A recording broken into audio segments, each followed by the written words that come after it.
We are on Ayin Zayin, Amid Aleph.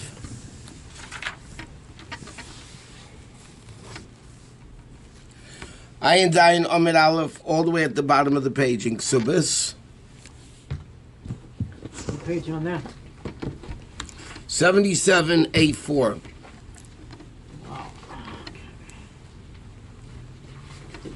Okay, so the Gemara says like this. 77A4. How much finished in this book? Have a week or so. Okay, the first of the real wide lines at the bottom of the page. 6 lines, a little bit before. Amir Av Yudah Amir Av. I'm sorry, Amir Av Yudah Amir Avasi. Sorry. Amir Av Yudah, the Gemara is speaking like this. When a guy can divorce his wife for blemishes that she has, or he's a tanner, or he has terrible smell to him, he collects the tzoy of the klovim and the kamets. All these cases, when the woman can't stand the guy's smell because of his profession, so he has to divorce her. That's what the Gemara is in the middle of discussing now. So Amir Av Yudah Amir Avasi, Rav Yudah said Amir Avasi, Ein ma'asin ela l'psulis. The only time Bezdin can force somebody to divorce his wife if he's married to her and it's halachically incorrect. She's not allowed to be married to him. Okay? The Gemara is going to give examples. Kamrisi Kami to Shmuel, when I said this din in the presence of Shmuel, he said like this: Almana l'kohen gadol. A widow, a kohen gadol cannot marry a widow, right? So what happens if a kohen gadol did? Because she's forbidden to him, Bezdin would force him to divorce her. Is it married? Huh? Is it considered married? Yeah, because it's only a lav. It's only a lav. There he is. So then the kedushin is valid. If it would be, let's say, karis or misa b'dei bezdin, like a sister. A guy comes over and gives kedushin to a sister, it's not a marriage, right? But if a guy does kedushin with a kohen with a grusha, kohen with a divorcee, kohen gadol, or a Jew with a mamzer, it's a valid kedushin because it's only a lav, it's only malchus, it's not misa. So he said like this: Amana l'kohen gadol, Ayin Zayin Amid Aleph, all the way at the bottom. He says Amana l'kohen gadol. For instance, Amana married a kohen gadol, so he's not allowed to live with her. So Bezdin would force him to divorce her. Gerusha v'chalutza kohen hedyet, or divorcee, or a woman that had chalitza, right, to a regular kohen. Mamzeris u'nesina Yisrael. Mamzeris u'nesina, again, this the questionable if they're Jewish or not. Bas Yisrael l'nesin or l'mamzer, or Bas Yisrael to a nesin or a mamzer, which again, halachically, it's not a kosher marriage, even though it's a valid kedushin that we need a get. But Bezdin would force the guy to give a get. But now the Gemara says an interesting thing. But if a guy married a woman and he was living with her for 10 years and didn't have children, you don't force him to divorce her. Okay? Meaning like this. And we're going to see there's an opinion in the Gemara that says, Avraham Avinu, it says on Chumash, what's wrong? He was married to Sarah for an extended period of time and no kids. So Sarah said, go marry Hagar. Okay? But the question is, do you force him to divorce her? So this opinion says, Shmuel says, I will not say Isha, but if a guy married a woman and he was married 10 years without kids, and Keifinese. You cannot force him to divorce her. What you could do is make sure he marries somebody else to be able to have children. He has a mitzvah plurivu, right? Yeah. Why is it mentioning it? It's not possible that between Lechora to... One second. But that's what Rav Yudah says in the name of Shmuel. But Rav Tachlifa Baravimi Omer Shmuel, but Rav Tachlifa Baravimi said in the name of Shmuel, no, they would have to divorce. Even if a guy marries a woman and he lived with her 10 years without kids, you force him. You'd force her to divorce. Okay? So there's two versions of what Shmuel says. One thing is clear. I'm on to a Kohen Gadol, a regular Kohen with a Grusha, he's not allowed to stay, or Mamzer, you're not allowed to stay married. Bezdin forces you to divorce. That's a given. But the first version of Shmuel said, but if a guy lived 10 years with his wife, and no kids, you don't force him to divorce. Second opinion in Shmuel says you force him to divorce his wife. Why? Because he has a mitzvah pruvo and you have to divorce him. Okay? Okay. Then it says like this. Tanan, the Gemara is going to ask a question in this opinion. It says, these are men that we force to divorce their wives. Okay, not sin. Different thing we'll see. Mukashchin, a guy is full of boils, or a guy that has polypus, which is an illness. Okay? Now, the fact that it says these are the ones that forced to divorce a wife, they're not forbidden. Right? They're not forbidden to marry. But you force them to divorce the wife. And the fact that the Mishnah says these you're forced to divorce your wife, meaning 10 years, you wouldn't force him. There's no Aveda there. He didn't do any Avesh, he doesn't have kids, you know. So he said, Bishleim Ravasi, Mailer, according to Ravasi, understand Rabbanik Toi, and Mishnah is only speaking about cases where the Chachamim required the divorce. The Eraisa, like Tani, it doesn't teach us cases which are biblically. For instance, Amon and a Kohen Gadol biblically have to divorce. Correct? Because they're not allowed to stay married. A man can marry a Kohen Gadol, a Kohen can marry a Grusha, a Mamzer. Then biblically you have to divorce. What is this din saying? A guy that has boils, because what Gemara is going to explain later, his body starts, during intimacy, his body starts falling apart. So they have a Chacham said, you can't live with her. Now, how long does that condition have to be before you need to divorce? It doesn't say. So he says like this. But so that makes sense. What is the Braisa saying?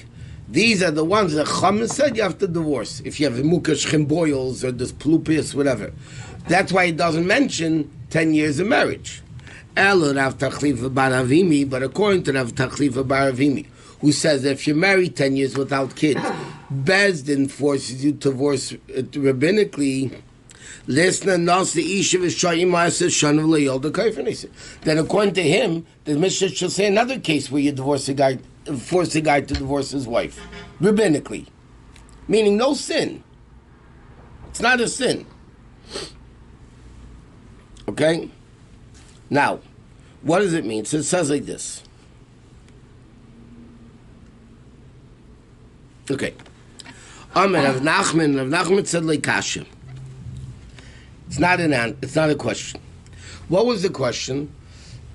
Rav Tachlifa says a guy's married 10 years and no kid, you force him to get divorced. And the Bryce only says boils and pluplis, whatever. So he said the difference is like this. Pabamili or bashuti. If a guy's married 10 years without kids, you don't force him with a stick to divorce. You verbally tell him to divorce. The Mishnah that says pelupis or boils that you force him to divorce her rabbinically means you want a stick. Meaning he doesn't want to listen, you beat him up. That's what it means. Rabbi asks us a question on this. It says, "Bidvarim lo yivaser eved." With words, a servant will not be disciplined. You want to discipline a slave? You have to hit him. So the Gemara said, what do you mean? A guy that's married 10 years without kids, you talk to him, discipline him, talking to him that he should divorce. He's not going to listen. So it's not going to work anyway. So what do you gain by it? He's not a it. Yeah, but still, why should he listen? People don't listen with words. That's what his statement is. Words doesn't discipline, a stick does. Elam and Rabbi says like this.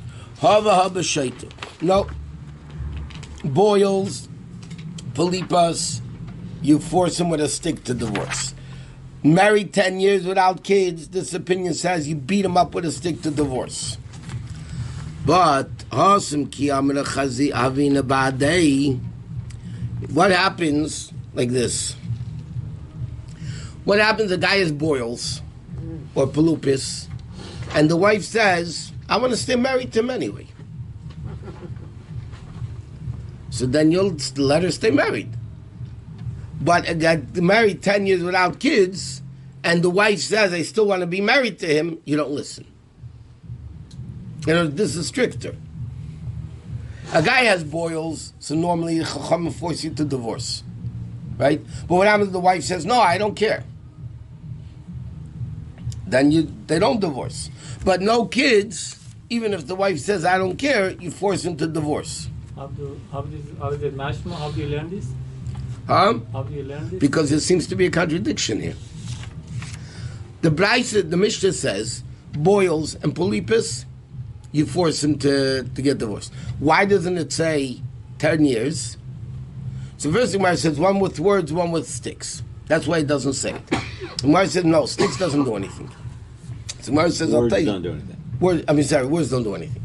Why? What does the Mishnah mean? The contradiction. This Mishnah says only boils and polypus, and this Mishnah says 10 years without kids. He says the difference is as follows: 10 years without kids, even if the wife says, "I don't care, I'm going to stay married to him," you don't listen. You force him to divorce her. Boils, and the other thing, if she doesn't care, then you can stay. She can stay married. By the way, this halacha is today. You don't do it. For 10 years or everything? 10 years you don't do it. Halfway. I mean, like the first version of Shmuel. The first version of Shmuel said you don't do it. So the Ramah brings down today in halacha, in Even HaEzer, beginning of Even HaEzer, you don't do it. See, don't forget, this is all before Echenu with Rabbeinu Gershon. We're allowed to marry 2 wives, right?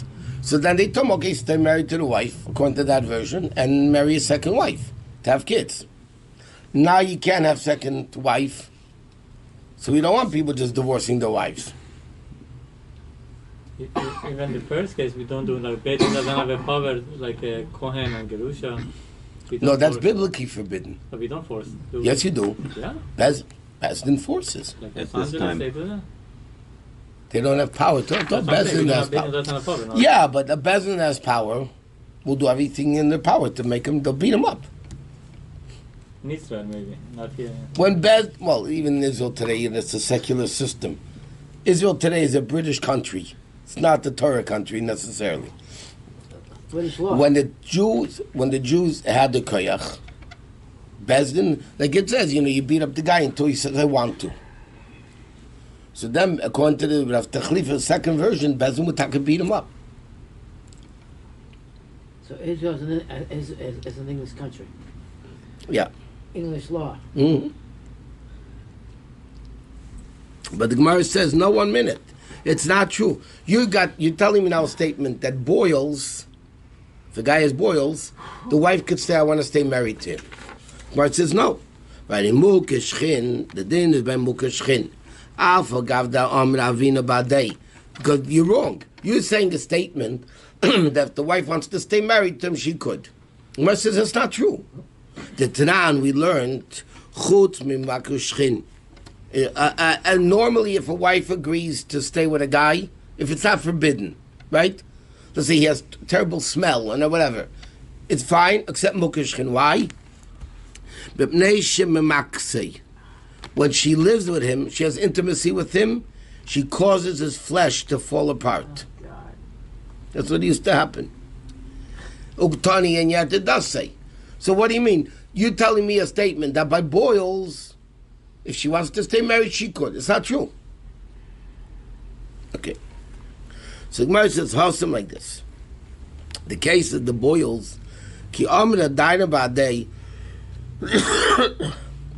if she says, I'll live with him in witnesses, what's the problem? Chachamim don't want them having intimacy because it's flesh that's falling apart. It's dangerous. What happens if the woman says, you know what, I want to stay married to him, and we'll have witnesses the whole time that we're never together. Then the halacha is she can stay married to him. What do you say? That they're going to have intimacy? She guarantees with witnesses that they'll never have intimacy. But 1 second. But when the 10 years without kids, I'll live with him in front of witnesses. What's it going to help? She can't have kids, period. Even with intimacy. So what you're going to have witnesses? So then we force him to divorce.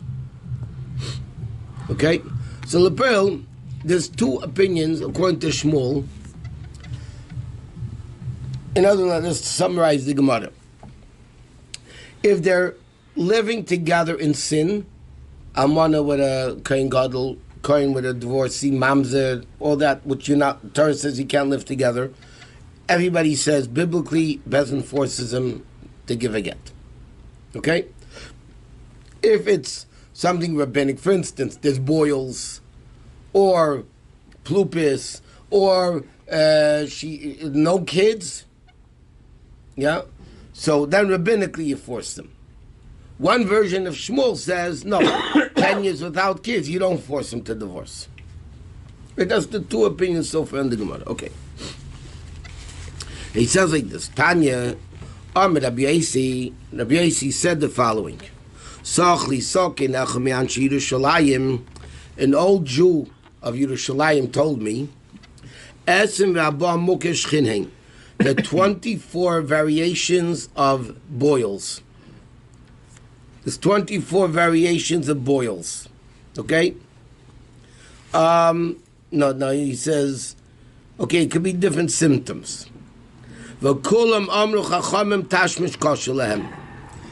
all 24, whatever they're called, shchin, yeah? Shchin we normally translate boils because that's what the Makkah in Mitzrayim was shchin. Right? He said, but there's 24 different types of it, varieties, and relate intimacy is bad for all of them. Bad for all of them. Obali Rasan, but one of them, which is Rasan, is worst of all. What is it? It says like this, it's a parasite organism that inhabits the space between the inside of the skull and the membrane of the brain.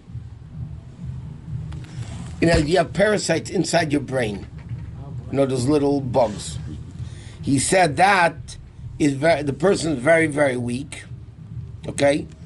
And therefore, tashmish, intimacy, can cause the guy to be crazy and kill him.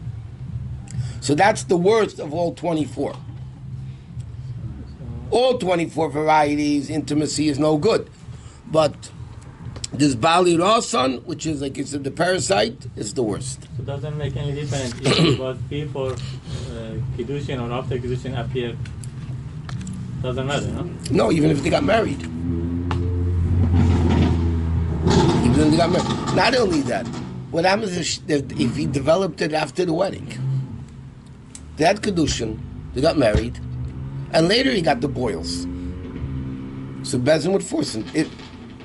The question is if she's okay with it. Yeah, but then only she has witnesses that they'll never be together.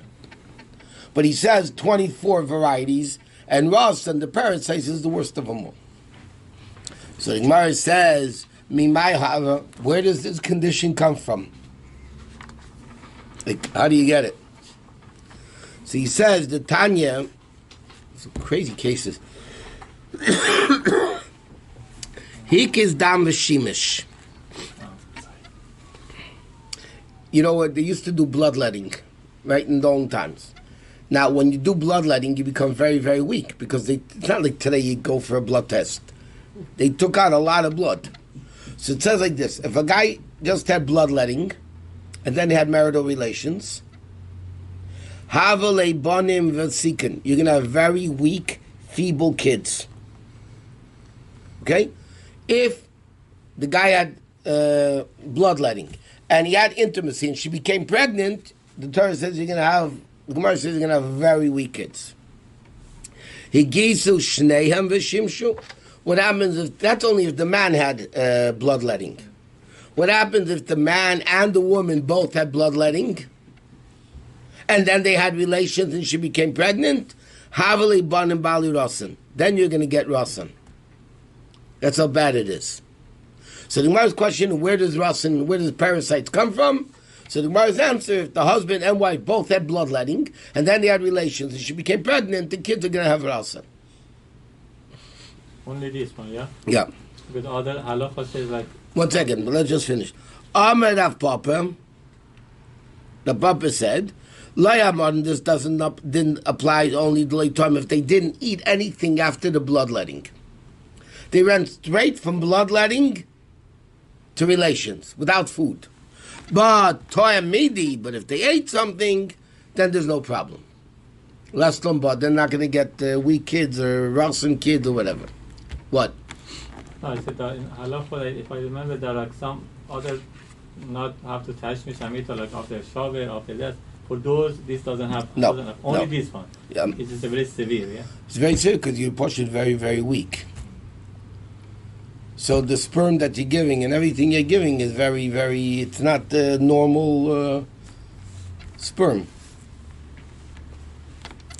So the Gemara says, Umay simana, what are the symptoms? How do you know a guy has this, huh? Ross, no, not the Ross. Dolphin Einel, his eyes tear. V'daven nechira, his nostrils run. V'aisele rira b'pume, he brings spittle from his mouth. V'ramo didveiloi, and flies swarm all around him. That's it. In other words, this is the sign that the guy has this condition. His eyes tears, his nose is running, he spits from his mouth, and flies are all over him. What is the eyes tears? Tears. Tears come out. So except for the flies, it sounds like allergies. I know, that's very interesting. Who doesn't have, I have that now. I mean, who doesn't have that? So Gemara says, Amaya Susa, what's the cure? Is it everything? Everything. What's the cure of this Rasan? So he says like this, weird, they used to have weird medicine. Amir Abai says like this, Pila Veludna, it's a type of a mint and wormwood. Girda da geiza, a bark of a nut tree. The girda da ashpa, and shavings of a hide. Uchlil malka, a lily. Misachla dikla sumka, the calyxes that cover red dates, meaning immature dates. Vishalak leibadi adadi, you cook them all together very well. You boil all these ingredients. Uma'ala leila base of the shisha, and then you're bring the guy in after you cook this potion, whatever it is. You bring the guy into a marble house because then there's no drafts. Wood lets through. Okay, and he says, if there's no marble house available, will you take him into a house which has 7 bricks and a half a brick thick? So again, there's no wind. You pour 300 cups of this potion on his head until the skin softens. Then you open up his brain and the parasites come out. But you're not done yet. You take 4 myrtle leaves. Lift up each leg and insert 1 leaf underneath it. Then you take out the organisms with the tongues. You burn it. Okay? Why do you have to burn it? The Eloi, because if you don't burn the organism, the parasite, it's going to come back. Okay? So next time you get raw sun, this is what you should do. I know Take all these crazy ingredients, cook him up, bring the guy, pour 300 cups over his head, you soften his head, you open his head, you take out with tongues, you take out the parasite. Alive after that? I don't know. Old Persian remedy books, there are such a thing. It's different tree, that, you boil it. They knew it many years, 100 years ago. Yeah, but the Slavdavka, the poskim write these potents and the medications that or the refu, even that Rambam writes, is not necessarily valid today because the body's changed. Yeah. Okay, so now the Gemara says like this: different diet, different exercise. We're not done with this. Machir is Rabbi Yochanan. Rabbi Yochanan called out. He saw him as Vuvashal Baurasan. Be careful of the flies that rest upon the rasan. Why? Because they carry the disease. Oh, they can transfer. He said, right. So he says flies, it's contagious. So make sure you're not next to flies that are on this rasan guy. Rab Zera lo have Yosef b'zeika. Rab Zera would never sit in a wind next to a guy that had ras. It seems that this was pretty common, or not very uncommon. What is bezike, Rabbi? Huh? Bezike? In a wind. Oh, the wind. Because the wind would blow it and it'd come to you. Rabbi Lazar le'ayel ba'alei. Rabbi Lazar wouldn't even walk into a tent with a rasin victim. Rabbi Ami v'Rabasi le'ava ochlim mi'beya dahim avur. They wouldn't even eat the eggs that come from the neighborhood. I mean, it's just saying how much each one actually worked on staying away from this contagious disease. Okay. This coming up Gemara is a very famous Gemara about Rabbi Shuban. You know, Rabbi Shuban Levi didn't die. He went alive to Gan Eden, like Eliyahu Navi. 4 people or 5 people? Well, 9 people. But now the Gemara is going to first talk about him, and then the Gemara is going to tell the story. Rabbi Yeshua ben Levi, Michrich Buhum. He didn't care. He sat next to them. Va'asik b'Torah, and he learned Torah. He said, Torah protects me. I don't care. And he says like this. Amar, Ayeles, the pasuk says, where's this pasuk? In Mishlei. Ayeles avim v'yales chein. The verse calls Torah beloved hind, and she infuses charm. Im chein ma'il alamdel. If Torah makes charm on the people who study it, aguna le'magna, Torah will not protect them. So Yeshua ben Levi said like this: yeah, you should stay away from it. But if you learn Torah, it's not going to hurt you. Torah protects you. Do you think the previous Rabban didn't learn Torah? The one that they quoted, they learned Torah too, no? This is what Rabbi Yeshua ben Levi said. They learned Torah. They learned Torah. The big rabbis. What is the name? Like the Rab Zera and Rabbi Lazar. The big rabbani. Rabbi Yeshua ben Levi was very great, though. First of all, it could be he believed that Torah would protect him, so therefore it did. Okay, now the Gemara says like this. The Gemara is going to talk to the greatness of Rabbi Yeshua ben Levi. But as he quotes at the bottom, the Meralmi Prague says that these stories of the Gemara cannot be taken literally. Okay? The Gemara says like this. Kiav Shachiv, when it was the time for Rabbi Yeshua ben Levi to pass away, they, meaning the heavenly court, said to him, Zil Avid Le'ru'usei. Okay, before you take him to die, Rabbi Yeshua ben Levi, they told the angel of the Malach HaMavis, go do whatever he wants.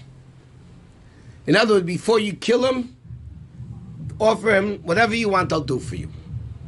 That's what they told the Malach HaMavis to tell Rabbi Yeshua ben Levi. Azel is Chazalei. So the Malach HaMavis went and appeared to Rabbi Yeshua ben Levi. Amalei, Rabbi Yeshua ben Levi said it, Achvalei duchtoi.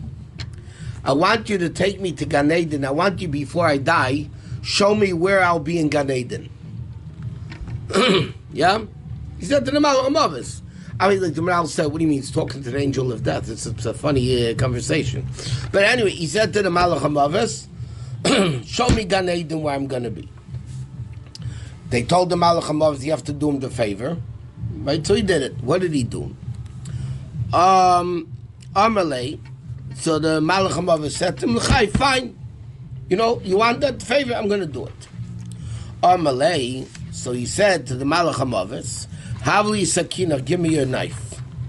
Why? In other words, the Malach, again, this is not physical. The Malach HaMavis had a knife that he killed people with. Okay? So he said, give me your knife. I'm going on a trip with you. I'm afraid of you. Give me your knife. Dilma mevasile be'urche. Maybe you'll frighten me along on the way. And, I'll get scared. So he says to the Malach HaMavis, give me your knife. Yavan Ale. He gave it to him. He was told to do whatever he wants, so the Malach HaMavis gave him the knife. Kimat al-Hasam, when they came up to Gan Eden, again, what does this mean? I don't know. Dale komachvale. The Malach HaMavis, okay, Gan Eden's like behind a wall. So the Malach HaMavis picked up Rabbi Shua ben Levi that he should see what's going on in Gan Eden. What happened? Shavar naflo lo hugisa. When the Malach HaMavis picked up Rabbi Shua ben Levi jumped into Gan Eden. He just jumped into Gan Eden. Nagte bekane de glima. But the Malach HaMavis still held on to the corner of Rabbi Shua ben Levi's garment. That means he still had a grip on him. Amalei, so Rabbi Shua ben Levi said, B'shvu'as, I swear, the Le'asina are not coming back into this world. I'm not leaving Gan Eden. He saw what's there. No, he saw Gan Eden. He said, I'm not. So what happened? Amar Kutshibirich. So now the shaila is that oath valid? He made a vow, an oath, I'm not coming back into the world. I'm staying in Gan Eden. So Amar Kutshibirich, listen to this. Hashem said, if Rabbi Yeshua ben Levi ever made a vow and he annulled it in his lifetime, then Nehedar, he has to go back to earth because we'll nullify his vow. Eloi Nehedar, if he never made a vow that he annulled, then we could keep him there. Okay? So what did Hashem say? Meaning the Bezin Shemaila. Okay, so you got the picture? He picks him up. Rabbi Shua ben Levi jumps into Gan Eden. He holds onto his cloth. He says, I swear I'm not coming back. So Hashem said, if he never nullified a vow, then every vow he made he kept. So then he could stay in Gan Eden. If not, then he has to go back. Okay. Amalei. So now the Malach HaMavis said to him, okay, so the problem is that Rabbi Shua ben Levi now is in Gan Eden. The Malach HaMavis said, Havli sekanoi, give me back my knife. You took away my tools. He wouldn't give it to him. Navka Bas Kola, a voice came out from heaven and said to Rabbi Yeshua ben Levi, Havne give him back. The Meboy Lebrais, he needs to take other people with it. Okay? This is the story how Rabbi Yeshua ben Levi went alive into Gan Eden. Got it? It's an unbelievable story, but we're not done yet. So now Rabbi Yeshua ben Levi is in Gan Eden. Right? By the way, there's an interesting story. They tell a story with this disciple of the Maggid, the Mizrach Maggid. He came up after 120 years. They said to him, okay, you're a great man, but based on what you should have been greater, so you're going to Gehenna. That's what he told him. He said, I'm not going. Why? He said, I never did anything without asking the Maggid, and I'm definitely not going to Gehenna without asking the Maggid. If he gives me permission, I'll go. If not, I'm not going. So the heavenly court said, we're going to check his records. If he never did anything without asking the Maggid, then we'll ask the Maggid. But if there are things he did without asking the Maggid, then he has to go to Gehenna. They checked his records. They saw he never did anything without asking the Maggid. So, Bezin had no choice. The Bezin Shemaila asked the Maggid, should he go to Gehenna? The Maggid said no, and he went straight to Gan Eden. That's similar to this story of Yeshua ben Levi. Okay. Machris Eliyahu Kamei. So now, who came to meet him in Gan Eden? Eliyahu Navi. Eliyahu Navi. The question is, how the Gemara knows this? It's another interesting thing. Okay. Machris Eliyahu Kamei. Eliyahu Navi announced before him, Panu Mokim Levar Levoi. Panu Mokim Levar Levoi. Clear a place for Yeshua ben Levi, right? Make a way, let him come. Make a place for Bar Levoi. Ashkechei l'Rab Shimon ben Yochai. Don't forget, Rabbi Yeshua ben Levi was at the end of the Mishnah, beginning of the Gemara. So you're talking about Rabbi Shimon ben Yochai died of maybe 200 years before Rabbi Yeshua ben Levi died. Okay, so he went in Gan Eden. He went up to Rabbi Shimon ben Yochai. The Yosef Atlas Asa Taxa, Pisa. Rabbi Shimon Yochai was sitting on 13 chairs of fine gold. Okay? Meaning, Rabbi Shimon Yochai sat on top of a whole pyramid of golden chairs. Amalei, so Rabbi Shimon Yochai is sitting on top of this throne in Gan Eden, right? He says, Atu Bar Levoi, you're Yeshua ben Levi. They call him Bar Levoi, the father's name. Amalei Hein, he said, yes, I am. Niras Akesha B'Yamecha, was there ever a rainbow in your days? Did you ever see a rainbow in your days? Amalei Hein, Rabbi Yeshua ben Levi said to Rabbi, yes. Amalei Cain, then you're not Bar Levoi. Why? Because we know, it says, that by very righteous people like Rabbi Shimon Yochai and these things, they never saw a rainbow in their days. Rashi brings it down in Chumash, by the way, in Parshas Noach. They never saw a rainbow. Why? A rainbow means the generation is bad, and therefore they have to bring a flood, and Hashem just promised I'm not going to bring a flood, so he brings the rainbow. What does the rainbow show? You really deserve to be destroyed, but I'm not. So in generation of Shimon Yochai, Rabbi Yeshua ben Levi, they never had a rainbow because the generation wasn't that bad. So Rabbi Shimon Yochai says to Rabbi Yeshua ben Levi, did you see a rainbow in your life? He said, yeah. So he said, then you're not by Yeshua ben Levi. V'lehi, the Gemara says, it's not true. They didn't see a rainbow in the days of Rabbi Yeshua ben Levi. They didn't? They didn't. But he said, why did Rabbi Yeshua ben Levi say, yeah? Out of humility. He didn't want to boast that, I was great and there was no rainbow. The reality was there was no rainbow. Okay, that's what the Gemara says. Okay. So now the Gemara says like this. A similar incident about a different Ameda. Okay, we finished the parak today. Chanina bar Papa Shoshvina Hava. The Chanina bar Papa, don't ask me what this means. He was a good friend of the Malach HaMavis. He took his knife back or not? Hashem said give back, he gave back. Why we went to read this story? Huh? Why we went to read this story? Because the Gemara is talking about the Rasan, the parasites, that the people kept away from it. Then it said, Rabbi Yeshua ben Levi said, Torah protects me. So while they're talking, they tell the story about his death. But now the Gemara is telling similar stories. Now, Chanina bar Papa, you say that in the Hadran, Chanina bar Papa, Rafa bar Papa, all the bar Papas, yeah? Mm-hmm. Okay, he was a great man. He was a good friend of the Malach HaMavis. Whatever that means. When it was time for the Chanina bar Papa to die, Amalei Malach HaMavis, the Malach HaMavis said to him, Zil Avid Leirusa.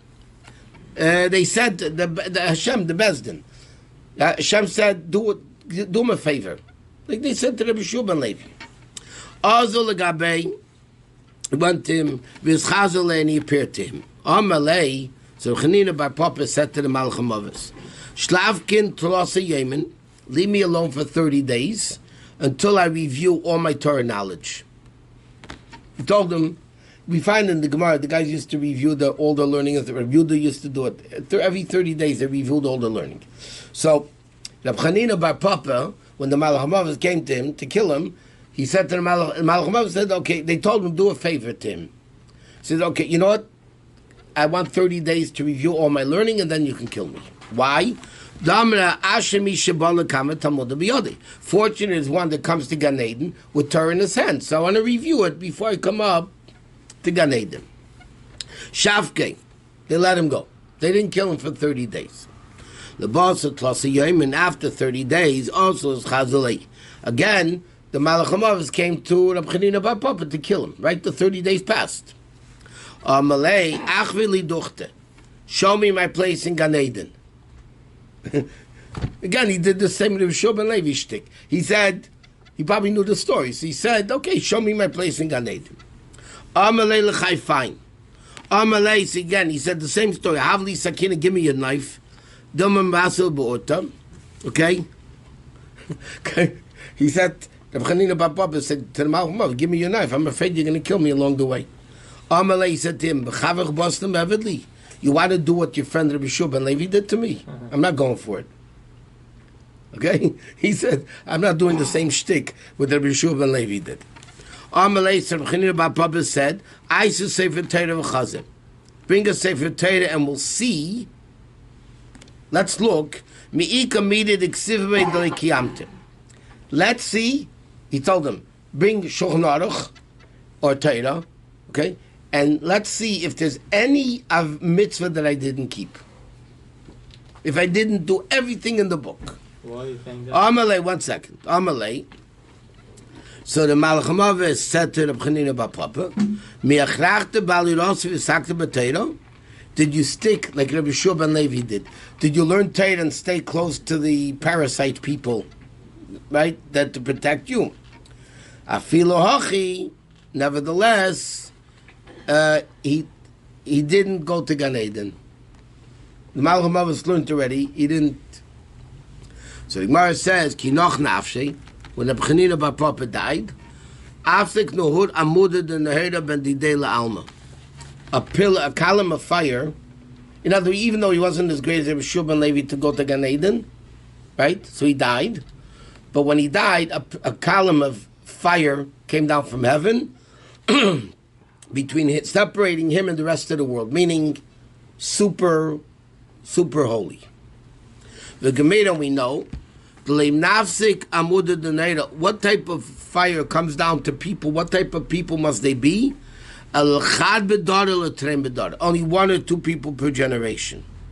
In other words, the fire that came down from heaven showed that this guy was super holy. It only happens once or twice per generation. So the Gemara says how great Reb Chanina Bar Papa was. He wasn't able to go alive to Gan Eden like Rabbi Shub and Levi, but a pillar of fire came out to show that he was when he died. There are many questions, like why he says, give me 30 days. I want to go Torah in my hand. He wasn't Torah in his hand. He wanted to review it again, one last time. He didn't know it. He knew it last time. He did it every 30 days. He knew it. Okay. Then, Kariv L'Gabei Rabbi Alexandria. So now there's a pillar of fire. By the way, you can imagine only tzaddikim saw that pillar of fire. I'm sure not. Anyway, Rabbi Alexandria came to the pillar of fire. Yeah? He said, Aseh b'shvil kved chachamim. He said to Reb Chanina Bar Papa, who basically was in this column of fire, whatever, he says, act for the sake of honor of the sages. Meaning, the column be removed. But Rabbi Alexandria said to him like this: get rid of the Reb Chanina Bar Papa, get rid of this pillar. That everybody shouldn't think they're not holy. All the other chacham are going to think we're nothing.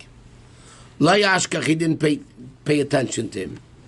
Aseh b'shvil kved avicha, do it for your father's honor. Get rid of this pillar. Lo yashkach, he didn't do it. He's telling who? Rabbi Alexandria is telling Rabbi Chanina Bar Papa. Oh, he died. I know, he's talking to him. Ah. And how do you talk to Malach HaMavos? You do talk. Okay. That you understand. He says, okay, do it for the sake of the Chacham. He said, no. Do it for your father's sake. No. He said, Aseh b'shvil kved atzmach. Do it for yourself. Because now, people wouldn't be able to come close to you to eulogize you. There's a pillar of fire. Get rid of it that people can come and eulogize you. Istalik it left. Okay? Amir Abaye comments, the column of fire is intended to separate the righteous that died from any other person who didn't fulfill Torah as he did. Okay?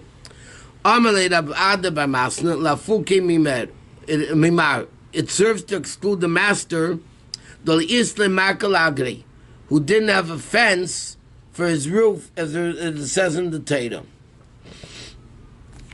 Meaning like this. One of the rabbis, okay, Abaye had a house with a roof, but he didn't make a fence around the roof.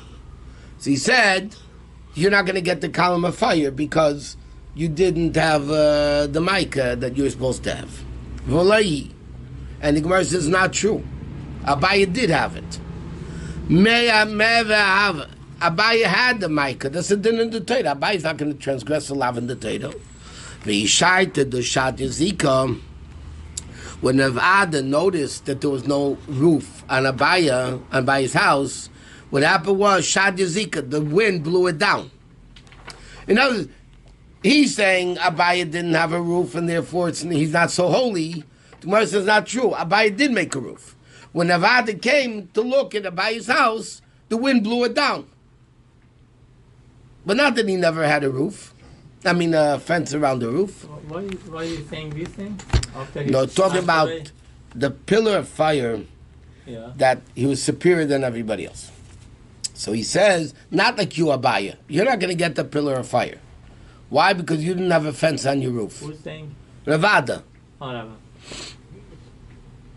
He's saying because you didn't have a mica. So Gemara says, not true. Abaye had a mica. When Ravada was there, the wind blew it down. Amar Reb Chanina. Okay? Back to the parasites. He asked the question, why aren't there any of these guys in Bavel? These parasite people. Because they eat beets. And they drink beer produced by hops grown on prickly shrubs. What is that? Huh? What is that? I guess it stops.